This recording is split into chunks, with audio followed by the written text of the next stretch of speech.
भाजपच्या राष्ट्रीय अधिवेशनात पंतप्रधान मोदींचा अबकी बार 400 पारचा निर्धार, काँग्रेसवरही सडकून टीका।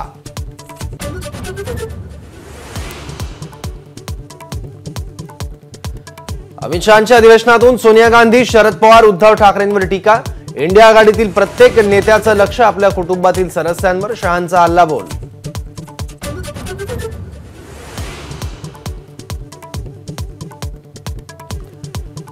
काँग्रेस आमच्या रक्तात ही विलासरावांची शिकवण, त्यामुळे मी जिथे आहे तिथे ठीक आहे। लातूरात अमित देशमुखांचं वक्तव्य, तर समाजाची नाळ तोडून इकडे तिकडे जाणं अपेक्षित नाही, पक्षांतराच्या चर्चांवर स्पष्टीकरण।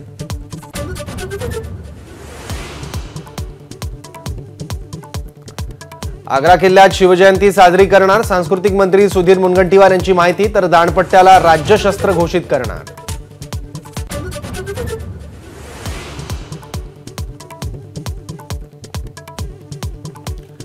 संसदेत मुद्दे मांडण्यासाठी आम्हाला जनतेनं निवडून दिलं, भाषण करण्यासाठी संसद असते, सुप्रिया सुळेंचं अजित पवारांना प्रत्युत्तर।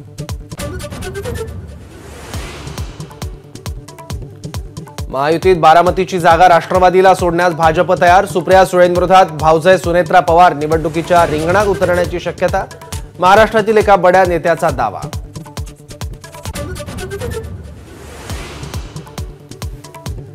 22 आणि 23 फेब्रुवारीला उद्धव ठाकरे बुलढाणा दौरा करणार, बुलढाणा लोकसभा मतदारसंघात ठाकरे 10 सभा घेणार।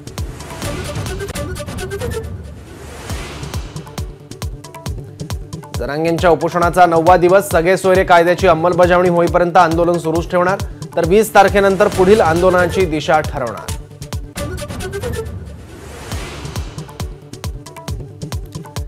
कांदा निर्यातीवरील बंदी केंद्र सरकारनं हटवली, तर कांदा निर्यातीवर 3 लाख मेट्रिक टनची मर्यादा।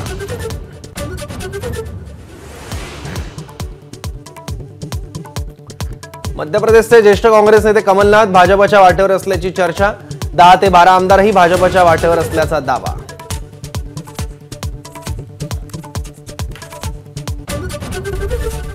एबीपी माझा, उघडा डोळे बघा नीट।